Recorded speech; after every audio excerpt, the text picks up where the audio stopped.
네, 오늘 우리에게 주시는 하나님 말씀을 함께 보겠습니다. 오늘은 구약성경 출애굽기 16장 1절부터 12절까지 말씀입니다.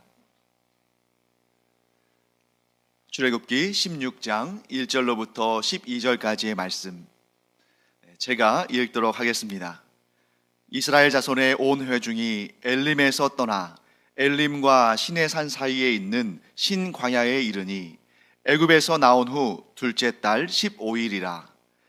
이스라엘 자손 온 회중이 그 광야에서 모세와 아론을 원망하여 이스라엘 자손이 그들에게 이르되, 우리가 애굽 땅에서 고기 가마 곁에 앉아 있던 때와 떡을 배불리 먹던 때에 여호와의 손에 죽었더라면 좋았을 것을 너희가 이 광야로 우리를 인도해 내어 이 온 회중이 줄여 죽게 하는도다.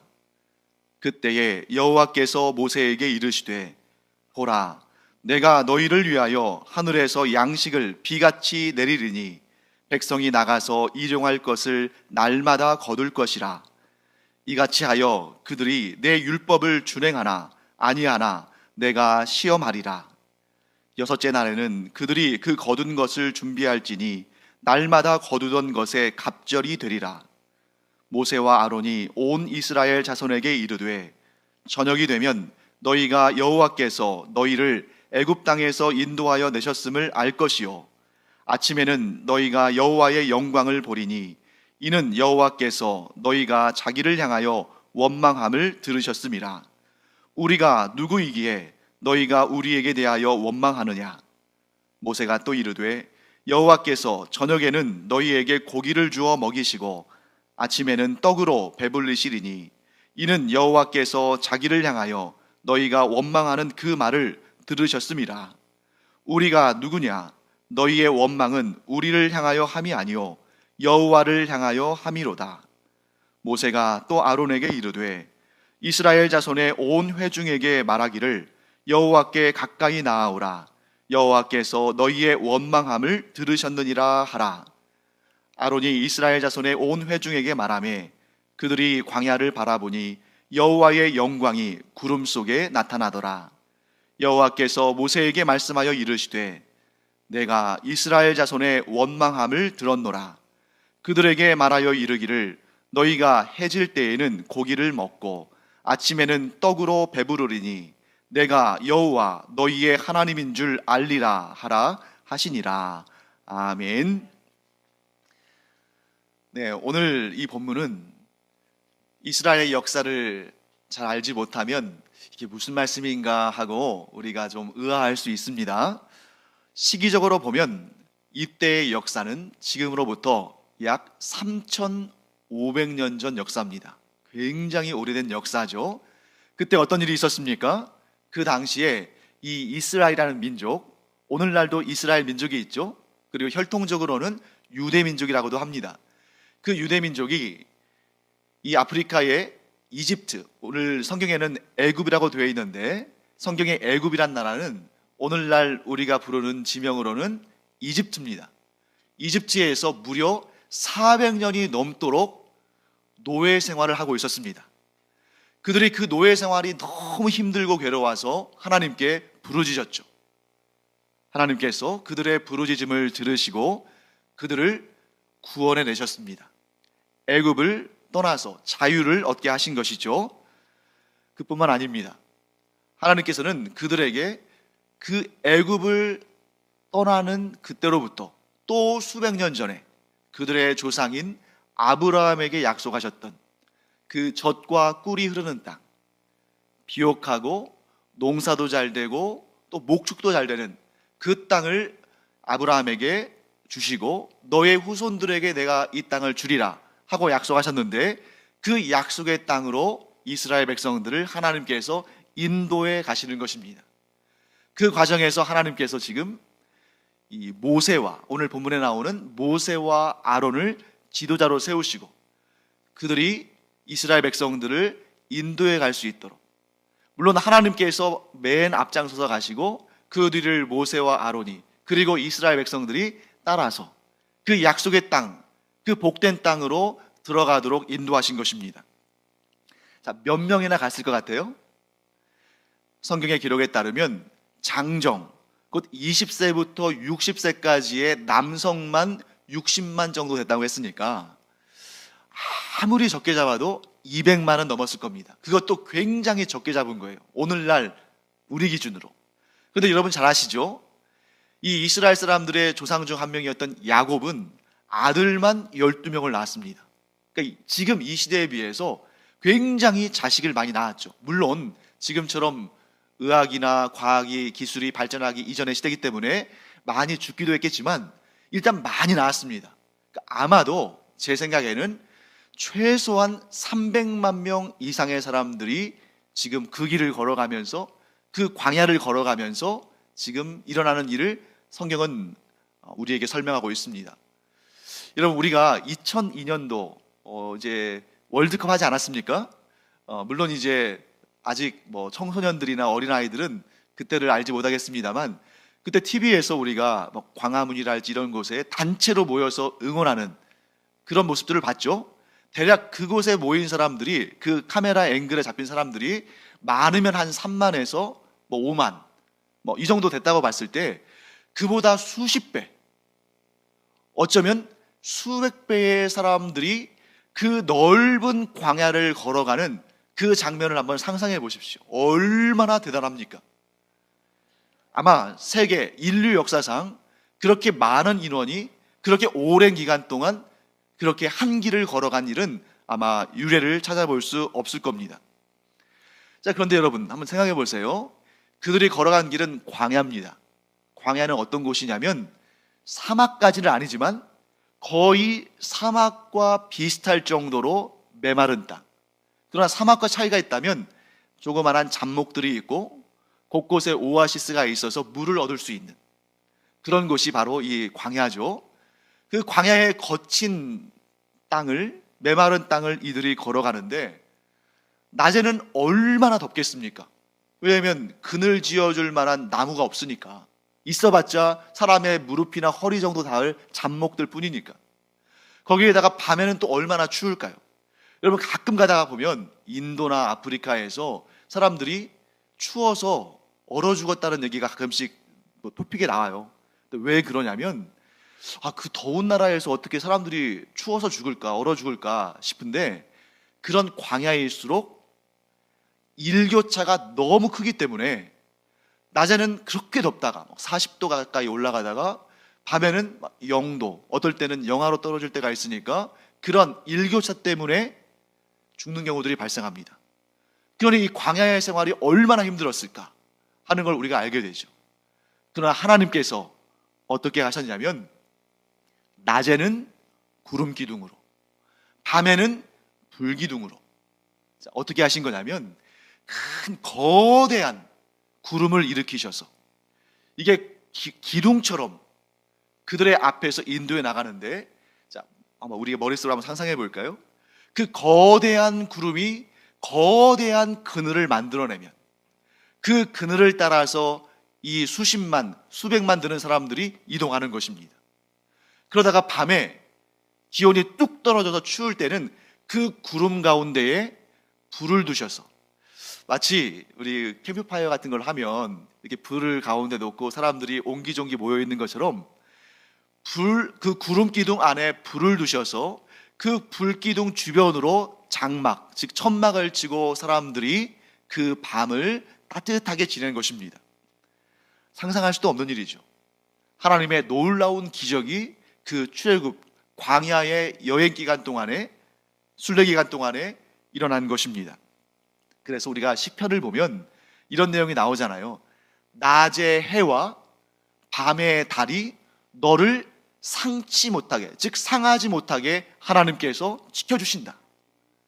바로 이 출애굽의 장면을 이스라엘 백성들이 대에서 대를 거쳐서 전함으로 말미암아 그 후손들도, 그래, 우리의 하나님은, 우리의 조상들이 그 사막과 같은 광야를 지날 때에 그 구름 기둥으로, 그 불 기둥으로 우리 조상들을 지키셔서 오늘날 우리가 이 땅에서 살아가고 있는 것이다 하는 것을 그들이 배워서 알게 되고 또 그것을 노래하는 것입니다.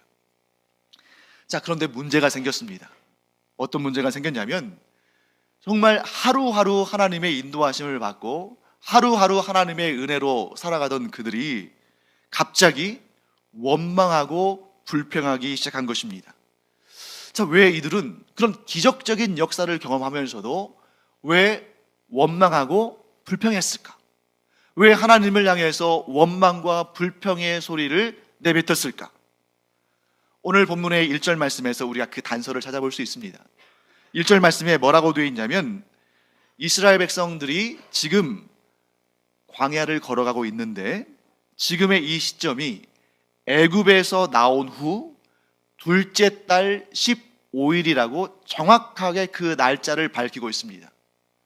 어떤 사람들은 이 성경에 나와 있는 역사들이 꿈이란 이야기, 가짜 이야기, 허구의 이야기, 만들어진 소설이라고 이렇게 주장하면서 성경의 진위를 의심하는 분들이 있는데, 여러분, 우리가 성경을 읽을 때 가장 어렵고 가장 지루하게 여기는 부분들이 이 성경의 역사성을 증명합니다. 예를 들면 이렇게 구체적인 날짜나 연도까지 다 말할 필요 있을까? 이걸 또 다 외워야 되나? 그런데 제가 신학대학원 지나가기 위해서 시험을 준비할 때 이런 날짜들, 연도들도 막 외워야 되는 거예요. 왜 그렇게 세세하게 기록했을까? 역사적 사실임을 이야기하는 것입니다. 또 우리가 성경 통독할 때 가장 큰 고비 중에 하나가 족보죠, 족보. 그냥 스토리가 있는 역사들이랄지 교훈적인 내용들은 우리가 어떨 때는 재미있게, 어떨 때는 교훈을 받으며, 어떨 때는 마음에 새기며 들을 수 있는데, 이런 이스라엘 사람들의 막 그 이름도 생소한 이름들이 막 계속해서 그 족보가 나올 때는 너무너무 지루하죠. 그런데 그 족보가 이 성경이 역사적 사실을 다루고 있다는 것을 명확하게 증명합니다. 왜냐하면 이 성경에 있는 그 족보들은 이 이스라엘 사람들의 자신들의 조상들의 이야기예요. 그러니까 이 이스라엘 백성들은 우리나라, 우리 민족 사람들보다 훨씬 더 이 혈통과 족보를 중시했는데, 만일 그 가운데에 가짜 족보가 있거나 혹은 우리의 조상 가운데, 우리 지파의 조상 가운데 이름이 언급되지 않으면 가만히 있을 수가 없겠죠. 얼마나 중시하는 사람들인데요. 그래서 그 성경에 나와 있는 그 어려운 족보들과 그 어떨 때는 너무 이런 것까지 밝힐 필요가 있을까 하는 그런 내용들이 사실은 성경의 역사성을 증명한다 하는 것을 우리는 알 수 있습니다. 그런데 지금 이 사건이 일어난 날이 언제라고요? 애굽을 떠난 다음 둘째 달 15일이다. 뭘 말씀하냐면, 자, 이스라엘 사람들이 애굽을 탈출할 때 첫 번째 유월절을 지키고 나왔습니다. 그 유월절은 뭐였습니까? 죽음, 사망의 권세가 온 이집트를 덮을 때에 하나님을 믿고 하나님의 말씀에 순종한 사람들은 그 사망의 권세를 경험하지 않고 살아남았죠. 그리고 그 유월절을 지난 다음에 이제 이집트를 떠나는데, 그게 이스라엘 사람들의 달력으로 1월, 즉 첫째 달 14일입니다. 외워두시면 좋겠죠? 이스라엘 사람들의 달력으로 유월절은 1월 14일입니다.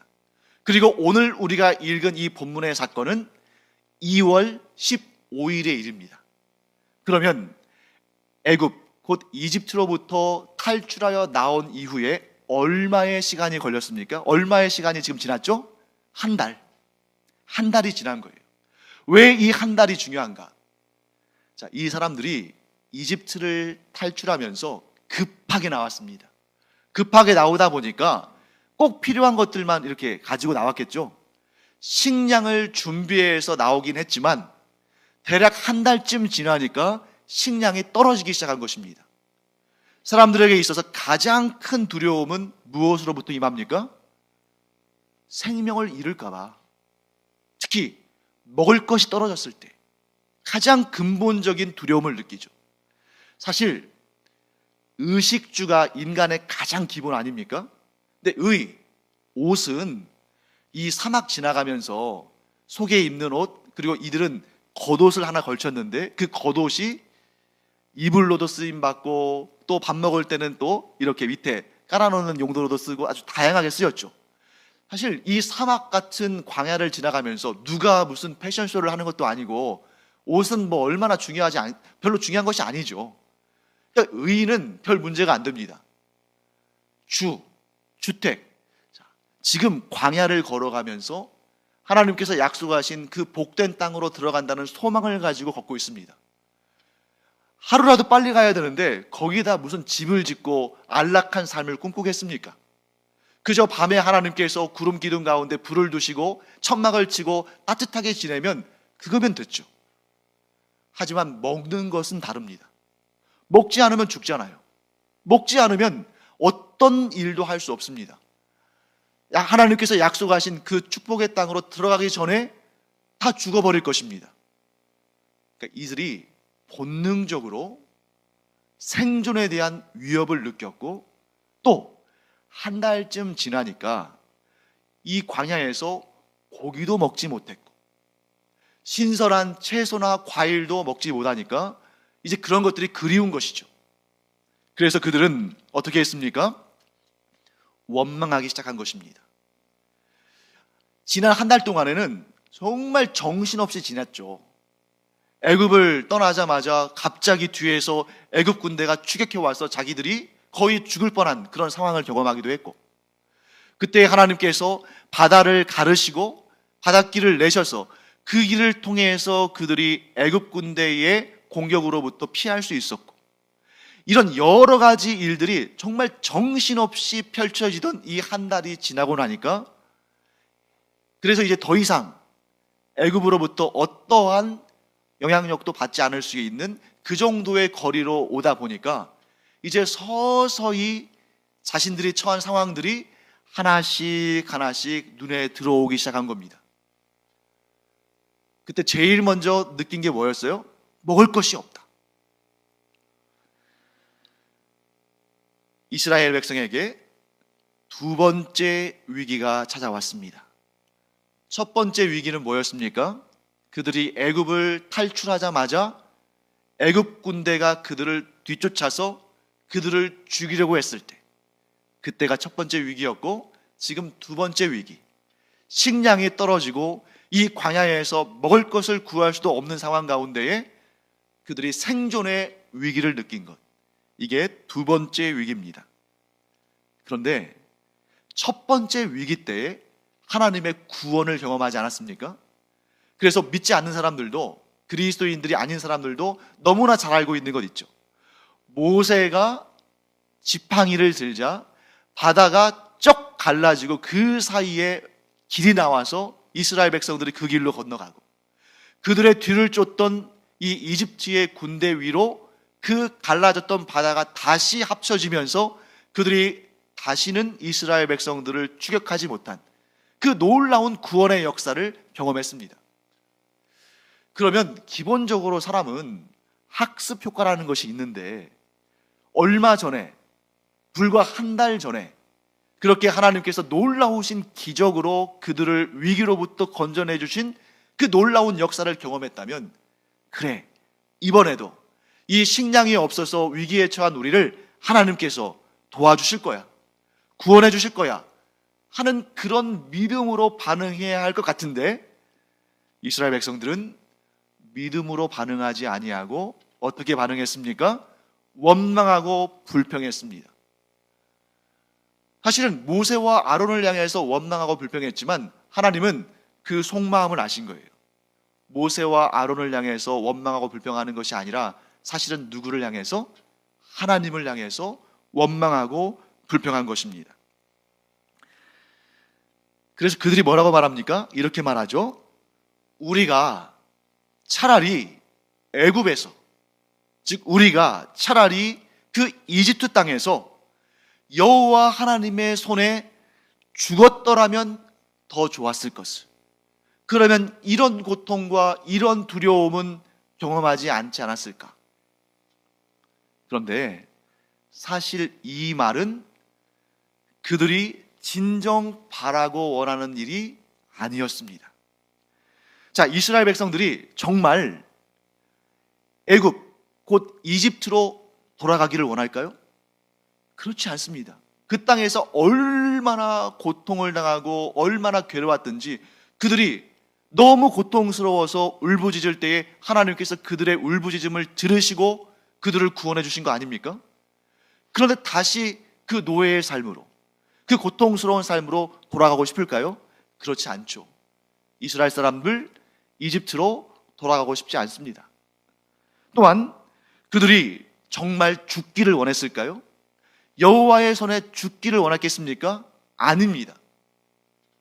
여러분 잘 생각해 보세요. 죽기를 원하는 사람이 음식을 가지고 투정하겠습니까? 죽기를 원하는 사람이 고기 못 먹는다고, 신선한 채소와 과일 못 먹는다고 투정 부리면서 원망하겠습니까? 아니, 죽기를 원한다면 차라리 누가 정말 맛있는 고기를 주고 정말 신선한 채소와 과일을 준다 할지라도 그거 먹기를 거부해야죠. 죽기를 원하는데.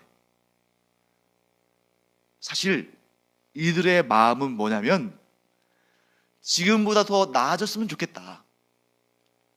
우리에게 양식이 좀 풍족했으면 좋겠다. 우리가 지금껏 한 달 동안 고기를 못 먹었는데 고기를 좀 먹어봤으면 좋겠다. 그게 이들의 마음인 거예요. 그러면 지금까지 그들에게 은혜를 베푸시고 놀라운 기적을 베푸셔서 그들을 살아남게 하신 하나님께 그들의 마음의 소원을 솔직하게 지금까지 지켜주시고 지금까지 돌봐주시고 살게 해주신 하나님께 감사를 드리면서 간절한 마음의 소원을 아뢰면 될 텐데 이들은 어떻게 했습니까? 속으로는 원하고 바라고 살기를 원하고 좋은 것 먹기를 원하면서 그들의 입으로는 원망과 불평을 쏟아낸 것입니다. 그들이 진정 원하는 것은 하나님께 아뢰지 않고 원망과 불평으로 말할 때 그것은 굉장히 위험한 일이었어요. 왜 그럴까요? 하나님이 듣고 계셨기 때문입니다. 우리의 눈에는 보이지 않지만 지금 이 시간도 하나님은 우리의 마음을 살펴보시고 우리의 입에서 나오는 말을 듣고 계십니다. 그런데 우리는 그 사실을 잊고 지낼 때가 너무 많다는 것이죠. 특히 이스라엘 사람들이 그러는 것처럼 갑작스러운 위기나 어려운 문제를 만났을 때에 우리가 그렇게 원망하고 불평할 때가 많습니다. 어떤 것처럼? 하나님이 안 계신 것처럼.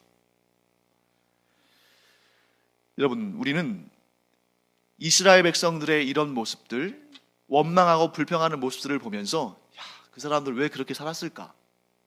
하나님께서 그렇게 그들을 불쌍히 여기시고 그들을 사랑하셔서 그 애굽에서 400년 동안이나 노예 생활하던 고통 가운데 있던 그들을 구해주시고 놀라운 기적을 베푸셔서 그렇게 살아있게 하셨다면 정말 날마다 숨쉬는 순간마다 감사해도 모자랄 텐데 왜 그렇게 원망하고 불평했을까? 그렇게 그들에 대해서 우리가 판단할 수 있습니다만 만일 우리가 그렇게 판단하고 끝낼 일 같으면 하나님께서 3,500년 전에 일어났던 한 민족의 역사를 성경에 담으셔서 우리에게 전하실 필요가 없습니다. 왜 이 역사를, 왜 이 말씀을 우리가 읽고 듣고 깨닫게 하시는 것입니까? 우리가 바로 이 시간 우리 자신이 이 이스라엘 백성들과 다를 바가 없기 때문입니다. 자, 여러분 생각해 보세요. 우리가 예수 그리스도를 믿고 하나님의 자녀가 되므로 우리는 하나님 나라의 영생의 구원, 곧 우리의 모든 죄를 용서받고 하나님 나라에 들어갈 그 자격을 얻었습니다. 하지만 우리는 여전히 이 세상 가운데 살아갑니다. 마치 이스라엘 백성들이 하나님께 분명한 약속을 받았죠. 그 하나님의 약속의 땅 가나안 땅에 내가 너희를 들어가게 하겠다 하는 분명한 약속을 받았지만 그들 눈에는 가나안 땅은 보이지 않습니다. 그들 눈에는 메마른 광야만 보이고 지금 정처 없이 언제 그 땅에 들어갈지도 모르는데 그저 그 광야를 걷고 있습니다. 그런데 가다가 보니까 먹을 것도 떨어지고 이런저런 문제들도 보이고, 그런데 하나님의 약속이 언제 이루어질지는 모르고 우리의 삶이 똑같지 않습니까? 하나님께서 우리가 예수 그리스도를 믿으면 예수 그리스도께서 우리가 갚아야 할 죄값을 대신 갚아 주셨다는 것을 믿으면 곧 죄를 가지고서는 하나님을 만날 수 없고 죄가 있는 자는 천국에 들어갈 수 없는데, 그 죄 문제를 해결하기 위해서 예수 그리스도께서 내 죄값을 갚으시기 위해서 십자가에 달려 그 생명으로 우리를 구원하시고 우리를 천국길로 인도하신다는 것을 믿을 때에 우리에게 천국의 은혜를, 영생의 구원을 주신다는 것을 우리는 믿었습니다. 그래서 하나님의 자녀가 되고 그래서 구원받은 백성이 됐습니다. 그런데 천국은 우리 눈에 보이지 않습니다. 우리 눈에 보이는 것은 이 세상에 고통스러운 일들 뿐이에요. 물론 우리가 이 세상을 살아가면서 굶은 적 없잖아요. 우리가 죽지 않았으니까 지금 이 자리에 앉아 있는 거 아닙니까? 또한 우리가 하나님의 은혜를 경험할 때 우리가 기쁘고 즐거워서 찬양하고 감사하고 영광 올린 날이 또 많이 있습니다. 그런 일들이 많이 있죠. 그런데 우리 눈에는 무엇부터 들어옵니까? 우리가 처한 고통스러운 현실, 우리 앞에 놓여 있는 그 어려운 문제들, 내 힘으로는 도저히 감당할 수 없는 그러한 무섭고도 두려운 일들이 우리 눈에 먼저 보인다는 거죠. 과연 그때 우리는 어떻게 반응하고 있는가? 우리는 지금 이 성경의 본문을 보면서 아휴, 이스라엘 사람들이 왜 이렇게 믿음 없이 저렇게 원망하고 불평하는가? 나 같으면 그렇게 하나님의 놀라운 기적들, 곧 바다를 가르시고 그 길을 건너가게 하셔서 그 애굽의 군대로부터 벗어나게 하시고, 또 낮에는 구름 기둥을 주셔서 그 뜨거운 햇볕 밑에서 괴로움을 당치 아니하고 서늘한 그러한 기후 가운데 지나가게 하시고, 밤에는 얼어 죽지 않도록 하나님께서 불기둥으로 이렇게 그들을 보호하셨는데, 왜 이스라엘 사람들은 그런 놀라운 그런 기적들을 경험하면서도, 직접 두 눈으로 보면서도 원망하고 불평했을까? 내가 만일 그들과 같았다면, 내가 만일 그 출애굽한 민족, 이스라엘 민족들 사이에 있었다면 나는 항상 감사하고 항상 기뻐했을 텐데. 사랑하는 성도 여러분, 그들은 약속의 땅 가나안을 향해 나아가던 사람이지만 우리는 그것과는 비교할 수 없는 영원한 천국의 복락을 향해 나아가는 사람들입니다. 또한 우리의 삶에서 예수 그리스도의 그 구원의 역사보다 더 그것과 비교할 수 있는, 혹은 그것보다 더 나은 것이 어디에 있습니까?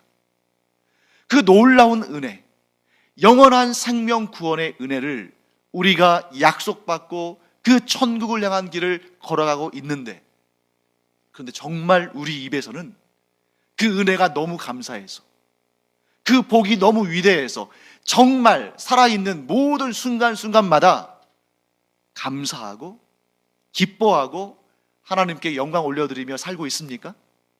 어쩌면 우리의 삶이 천국의 구원의 은혜를 약속받지 못한 그런 사람들보다 더 오히려 불평하고 원망하며 살아가고 있지는 않은지 우리 자신을 돌아봐야 됩니다. 과연 나의 삶이 어떠한지. 만일 우리가 우리 자신을 정말 솔직히 돌아볼 수 있다면 이 원망하고 불평하는 이스라엘 사람들을 보면서 우리가 그들을 감히 판단할 수 없을 것입니다. 왜 그렇습니까? 우리도 그들과 같기 때문입니다. 자, 그러면 이렇게 원망하고 불평한 이스라엘 사람들에게 하나님은 뭐라고 하셨을까? 자, 구원의 은혜를 베푸시고 그들이 굶어 죽지 않게 하시고 그들이 햇볕에 타서 혹은 밤의 추위에 얼어서 죽지 않게 하신 그 하나님을 향해서 원망하고 불평했을 때, 만일 제가 하나님이라면 아주 그냥 다시는 원망하고 불평하지 못하게 그냥 회초리를 들고 아주 무섭게 혼냈을 것 같아요. 그런데 하나님은 그렇게 하지 않으셨습니다. 우리 오늘 본문의 4절 말씀을 한번 다시 볼까요? 제가 4절을 한번 읽어보겠습니다. 그때에 여호와께서 모세에게 이르시되 보라 내가 너희를 위하여 하늘에서 양식을 비같이 내리리니 백성이 나가서 일용할 것을 날마다 거둘 것이라. 이같이 하여 그들이 내 율법을 준행하나 아니하나 내가 시험하리라. 아멘. 자, 여기에서 여러분 시험이라는 말을 오해해서는 안 됩니다. 하나님의 시험과 사탄의 시험은 다른 거예요. 하나님의 시험은 뭐냐면 하나님께서 온갖 은혜와 복을 차고 넘치게 주시기 위해서 준비하고 계시면서 이 사람이 이 복을 받는 것이 득이 될까 실이 될까를 점검해 보시는 과정이 시험입니다. 예를 들면 어떤 사람에게 놀라운 정말 상상할 수도 없는 많은 재산이나 시험에 합격해서 자기가 원하는 자리에 올라가는 것이나 권력이나 이런 것들을 주셨을 때 이것이 그로 하여금 더 하나님께 감사드리고 더 하나님을 찬양하며 하나님의 뜻대로 살아가게 하는 그러한 복이 되고 은혜가 될 것인가? 아니면 오히려 이것을 받았을 때 하나님을 멀리하고 하나님을 떠나서 세상 가운데에서 하나님 없는 사람으로 살아갈 것인가? 그것을 달아보시는 거예요. 그것이 하나님의 시험입니다. 반면에 사탄의 시험은 무엇입니까? 우리를 걸려 넘어지게 해서 하나님을 떠나도록 하는 것. 이것이 즉 함정과 같은 것이 사탄의 시험인 것이죠. 즉 하나님의 시험은 저울과 같은 것이고 사탄의 시험은 함정과 같은 것입니다. 자, 그러면 이스라엘 백성들이 하나님의 이 시험에 합격했을까? 혹은 불합격했을까? 우리가 한번 살펴봐야겠습니다. 자, 여기에서 다시 한번 우리 생각해 볼까요? 이스라엘 백성들이 무엇을 가지고 하나님을 향해서 원망하고 불평했습니까? 먹는 거 가지고 불평했죠. 그때 하나님께서 어떻게 하셨습니까? 하늘에서 비처럼 양식을 내려주셨어요. 그게 뭐예요? 만나. 이 광야에서는 농사를 지을 수도 없습니다. 왜냐하면 이제 하나님께서 그들로 하여금 이렇게 구름 기둥을 움직이셔서 길을 떠나게 하시면 언제든지 천막을 접어서 길을 떠나야 되기 때문이에요. 그런 상태에서 하나님께서 그들이 농사 짓지 못하는 그들이 먹고 살 수 있게끔 만나라는 기적적인 양식을 주신 것입니다. 그들은 아마 속으로 이렇게 생각했겠죠. 야, 우리가 먹을 것이 없어서 죽게 생겼는데 어떻게 하나님께 감사드리고 하나님의 말씀에 순종하며 살 수 있는가? 우리가 먹을 것도 없는데. 그러자 하나님께서는 만나를 내려주시면서 이스라엘 백성들을 이렇게 시험하셨습니다. 자, 너희가 먹을 것이 없어서 고기를 못 먹고 양식이 풍족하지 않아서 원망하고 불평하느냐? 그래, 그렇다면 내가 너희들이 수고하여 거둔 곡식이 아니라 하늘로부터 양식을 비처럼 내리게 해서 너희에게 만나를 주고 고기를 먹지 못하는 너희를 위해서 메추라기 떼를 불러와서 너희가 질려서 더 이상 고기를 못 먹겠다고 할 때까지 고기를 먹게 해주겠다. 그러면 정말 너희가 나에게 온전히 감사하며 나의 율법 곧 내 뜻에 순종하며 살겠느냐? 하고 하나님께서 시험하신 것입니다. 여러분, 과연 우리는 하나님께서 우리가 먹고 사는 문제를 해결해 주시고 우리에게 필요한 모든 것을 넘치게 부어주시면 정말 우리의 일평생 원망하지 아니하고 불평하지 아니하고 항상 감사하며 하나님께 항상 찬양 올려드리며 하나님의 말씀에 늘 순종하며 살 것 같습니까? 정말 하나님께서 우리의 원대로 우리가 바라는 모든 것을 차고 넘치게 부어주시고 우리가 원하는 것을 다 이루어주시면 정말 한마디의 원망도 불평도 없이 늘 감사하며 살까요? 우리가 분명히 알아야 할 사실이 있습니다. 이것은 꼭 우리가 기억해야 될 일입니다. 나의 상황과 나의 환경이 좋아졌다고 해서 원망과 불평이 사라지는 것 아닙니다. 하나님에 대한 믿음이, 오직 하나님에 대한 믿음만이 우리의 삶 가운데에서 원망과 불평을 사라지게 만듭니다. 하나님께서 나를 사랑하시는 분이시다. 하나님께서 나를 지켜주시는 분이시다. 하나님께서 나를 가장 좋게 하시는 분이시다. 하나님께서 가장 선한 길로 나를 인도하시는 분이시다라는 이 믿음의 분량만큼 우리의 삶에서 원망과 불평은 사라지고 감사와 기쁨이 넘치는 것입니다. 아무리 잘 사는 사람도, 아무리 권력이 있는 사람도 자신의 미래는 알 수 없는 것입니다. 마찬가지로 아무리 가난하고 아무리 힘이 없는 사람도 역시 자신의 미래는 알 수 없는 것입니다. 모두가 자신의 미래에 대해서 알 수 없다는 점에서 미래라는 것은 모든 사람들에게 공평한 것입니다. 그런데 그 미래를 어떻게 만들어가냐 하는 것은 오늘날 우리의 믿음이 결정합니다. 우리가 우리의 믿음이 우리의 미래를 결정한다 라고 말하면 하나님을 믿지 않는 사람들은 비웃을 거예요. 비이성적인 사람이라고 조롱하기도 할 겁니다. 세상 그렇게 만만한 거 아니라고, 당신이 믿는다고 그렇게 되는 거 아니라고 우리를 훈계하려고 할 것입니다. 그런데 어떻게 그 일이 가능합니까? 어떻게 우리의 믿음이 우리의 미래를 결정한다고 우리가 그렇게 자신 있게 말할 수가 있습니까? 우리의 힘과 능력으로는 안 되죠. 그러나 하나님이 계시기 때문입니다.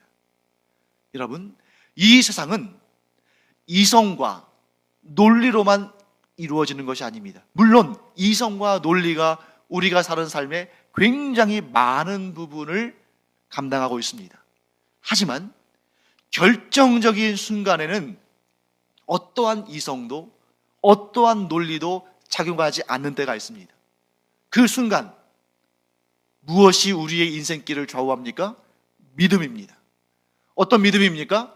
나는 이 문제를 두고, 나는 이 상황에서 아무것도 할 수 없지만, 그러나 나를 사랑하시는 하나님, 그래서 나를 구원하시기 위해서 사랑하는 아들의 생명까지도 내어주신 그 하나님께서 나를 가장 좋게 하시고, 설령 지금은 내가 잘 이해하지 못한다 할지라도 나에게 가장 좋은 길을 열어주실 것이라는 것을 믿는 그 믿음, 그 믿음이 우리의 인생의 방향을 결정하는 것입니다. 사랑하는 성도 여러분, 하나님께서 그들이 불평하는 이야기, 그들이 원망하는 말을 들으시고 만나를 주셨어요. 그런데 만나를 주실 때 이 만나는 그들의 생명을 유지하도록 주신 것이기도 하지만 한편으로는 오늘 본문의 말씀처럼 시험이기도 합니다. 하나님의 시험은 무엇과 같다고 말씀드렸죠? 저울과 같다. 하나님의 은혜를, 하나님의 복을 받기에 합당한 자인지를 달아보시는 저울과 같아서 우리의 믿음이 강할수록 하나님은 더 풍성한, 더 놀라운 은혜와 복을 베푸시고, 우리의 믿음이 약하면 그 믿음이 감당할 만한 은혜와 복을 주실 뿐입니다. 똑같은 만나를 거두러 가면서 어떤 사람은 이렇게 말했을 겁니다. 아니, 왜 이렇게 귀찮게 매일매일 만나를 거두게 하시는가? 그저 일주일에 그냥 하루나 이틀 정도 그냥 일주일 먹을 분량을 한꺼번에 다 걷어서 그걸 먹게 하시면 나머지 날들은 그냥 늦잠도 자고 편히 쉴 수 있을 텐데 왜 이렇게 하루하루 이 이른 시간에 귀찮게 나와서 만나를 거두게 하시는가? 이렇게 원망하고 불평하면서 그 만나를, 하나님이 주신 은혜의 만나를 거두는 사람도 있었을 겁니다. 반면에 어떤 사람은 하나님 감사합니다. 오늘도 이렇게 일용할 양식을 주시는군요. 하나님, 저는 이 양식을 위해서 어떤 노력도 하지 않았고 감히 이 매일 주시는 양식을 받을 자격도 없는데 제게 이렇게 오늘도 양식을 주시는군요 하면서 감사하고 감격한 심령으로 그 만나를 하나씩 하나씩 그 그릇에 담았을 겁니다.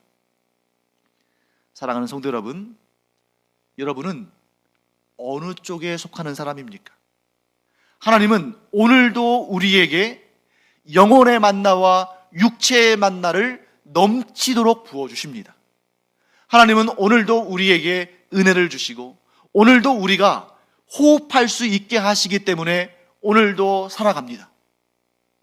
우리에게 물론 많은 어려움도 있고 많은 문제들도 있지만 그러나 그런 많은 어려움과 문제들을 이기며 살아갈 수 있는 그런 복과 은총을 넘치도록 주십니다.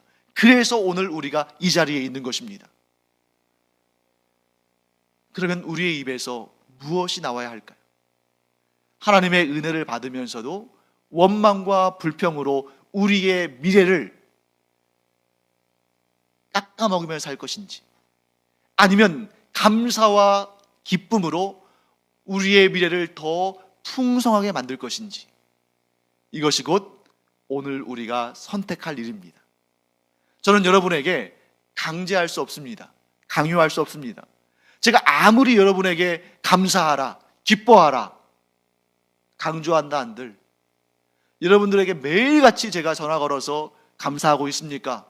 기뻐하고 있습니까? 물을 수도 없는 일이고, 제가 강조하고 강요한다고 해서 여러분들이 그래서 기뻐하고 그래서 감사한다면 그것은 자원하여 드리는 것도 아니고, 사랑하는 성도 여러분, 그럼에도 불구하고 저는 다시 강조합니다. 왜요? 이 사명을 하나님께서 제게 맡기셨으니까. 우리가 우리 인생길 걸어갈 때에 광야의 길입니다. 우리가 천국 가는 그날까지, 이 이스라엘 백성들이 가나안 땅에 들어가는 그날까지 이 광야를 걸었던 것처럼 우리의 인생은 당연히 천국에 이르기까지 이 세상의 광야길을 걷는 것입니다. 그 광야길 가운데는 기쁨과 감사의 제목들도 있지만 원망하고 불평할 만한 일들도 많이 있을 겁니다. 감당하기 힘든 어려운 일들 많이 있겠죠. 그러나 믿음으로 감사를 선포하면 감사할 일들을 많이 허락하실 것이고, 믿음으로 하나님의 은혜를 고백하고 하나님의 은총을 노래하면 하나님께서 은혜와 은총과 복을 겹겹이 쌓아서 우리에게 허락하실 줄 믿습니다.